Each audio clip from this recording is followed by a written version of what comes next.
Well, it's a love-hate because there's plenty of days you'll hate it because the rain is coming down and you're tired and you have to get up, you have to keep moving, you have to keep going. As farmers, we all know that.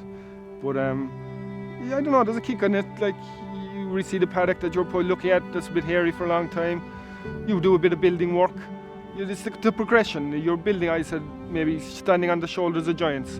You know, each generation, each person adds a bit the whole time.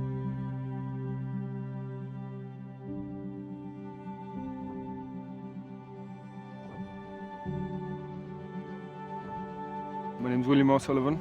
We're here in Cork. I'm just halfway between Macroom and Bandon, is the way we normally describe it. This is the townland Carrigeen here, and that's where we get the name for the herd. So that's the Carrigeen prefix, and this is what we're here for, to look at the Carrigeen herd. I'm a dairy farmer, exclusively dairy farmer. We've about 126 map acres here. I've stocked here overall about a cow to the acre, including young stock and replacements.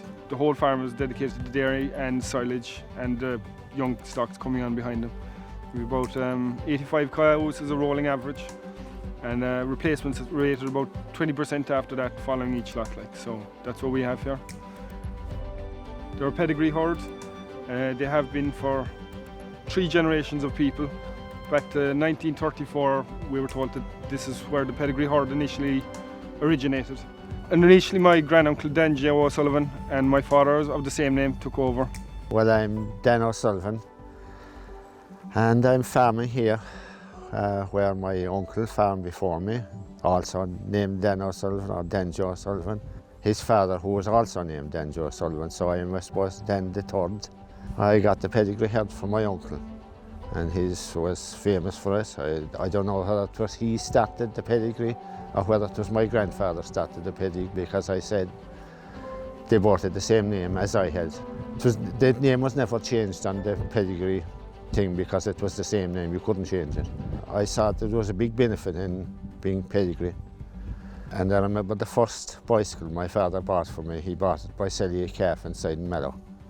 And the price of the calf was £20. And I came out here afterwards and my uncle was selling freely Friesian bull calves for £200 at the time. I suppose that's why I'm here, is because I want to make the link with the past and the present. And we sold cattle in the mart, and there was men came up and they said, "Are you Dan J. Sullivan's son?"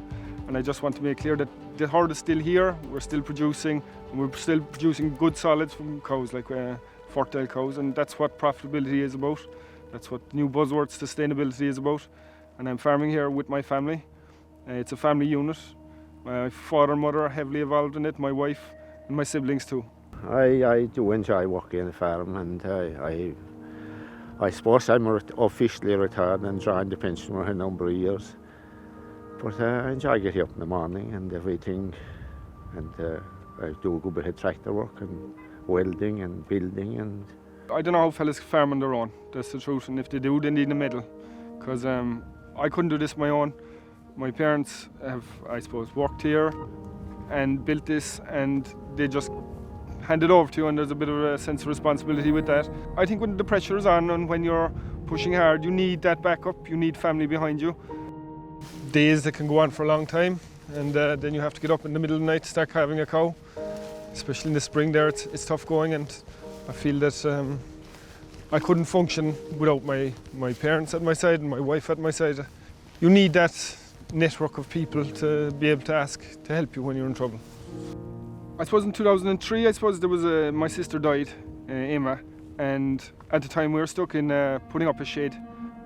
We put a lot of effort into building the first shed. It's only a small thing now, but all the cubicles were welded by my father. I think anyone who's ever picked up a welder and touched them, if they look at the footage later on of the cubicles and the feed barriers and the gates, you know, there's an art to that. There's a real skill involved in that. And my mother, her stockmanship skills are second to none, and as Fiona's coming up, like they understand animals, and you know, even in the springtime there, if my mother is there and she's pestering me, "Look at this cow now, there's something gone wrong with her," you better snap up and pay attention. These are Holstein Friesian. I suppose the breed fraction is what I kind of aim for, would be 70% Holstein and 30% Friesian as an overall average. I suppose the best way of looking at it is, what does the cow deliver and how does that make you money? So delivered figures, as in what we deliver to the co-op divided by the average number of cows. We do 550 solids, 57 solids last year in 2020 delivered. We do that at 425 and 381. We did it at a somatic cell count of 93. Over the last 5 years, we've been over 85% calved in 6 weeks. In the last 2 years, there's 90% calved in 6 weeks. So they're a fertile spring calving herd, and that's maintained on a 20% replacement rate. Well, I suppose you've got the robustness of the Friesian. I think I really appreciate that, especially in the spring calving system where you're essentially pasture based. You follow the grass. When the grass starts to grow, you get the cows out, you follow it. We probably go out mid-February, more or less every year, and we can rain out until mid-November. So that's the grassland, and the cow has to suit that. So I think the Friesian allows you to do that, and I think the Holstein is an animal that is unparalleled in the amount of milk it can produce. I don't push hard on milk, so I'll say 100 in milk would be maybe too much for me. I feel I progress up along in yield, or whole yield, and is in terms of the solids produced. So I push my PDs for my fat and my protein, specifically my protein. Your black and white breed can do anything you want for her. You can have the more Friesian cow, almost fully Friesian, low input and off grass completely. You've got mine, which is more the mixture, and then you can go towards the higher yield. I think the Holstein Friesian has got anything you want. I think as well as that, it suits the family farm, it suits the model of farming that we should be pushing here in Ireland. I think the family farm unit is the core of it, and it should remain so. It's a lifestyle choice I made in one sense, but you have to be profitable. You have to focus on profitability, and these kind of cows, these black and white herd, they're up there with any sort of system in terms of dairying, in terms of profitability. With those sort of figures, I think they can match what's out there. They tick all the boxes, and as well as that, they tick the box for the beef. You know, you have the cull cow there at the end, that is a money spinner, and you have the calf. The calf is worth money too. In the breeding, you're constantly looking at what the animal is doing and trying to improve on it. Now, it's on paper, these things don't always turn out the way they are, but you do your best with it. You look at the cow, you look at what's the best way to breed that cow. You make an informed decision with all the paperwork that goes with it. You look at the progression of the breed, and you get a kick out of the fact that you can get an accolade from the IHFA. They turn around and say, yeah, you've won prizes. And it just kind of goes to show that, you know, that there's more to life than the pursuit of money, like I said before, and the whole breed, the whole improving the farm, it's the life that I enjoy. I believe that the IHFA membership would allow me to, if I am selling stock, and this is what it is, it's denoting myself as higher quality stock, that will come at a premium, that they will make a premium. If someone then looks at an animal, a pedigree versus a non-pedigree, it's just that little bit more, that bit different, that bit stronger, that bit better. As a member, I suppose that data behind them is validated, and I have that assurance that the animal is what it is. It's pedigree only I work with, and I think it's achieving excellent results.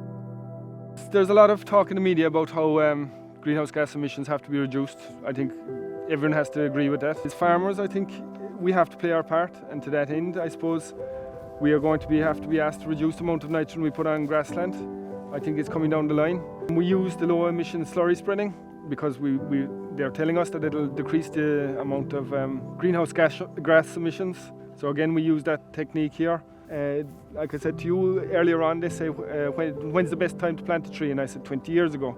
That's the saying they have, and we have been planting trees. We have been looking after the environment. The hedgerows are mature. They'll allow for birds to have both food and a place to nest. You know, biodiversity is important in the farm.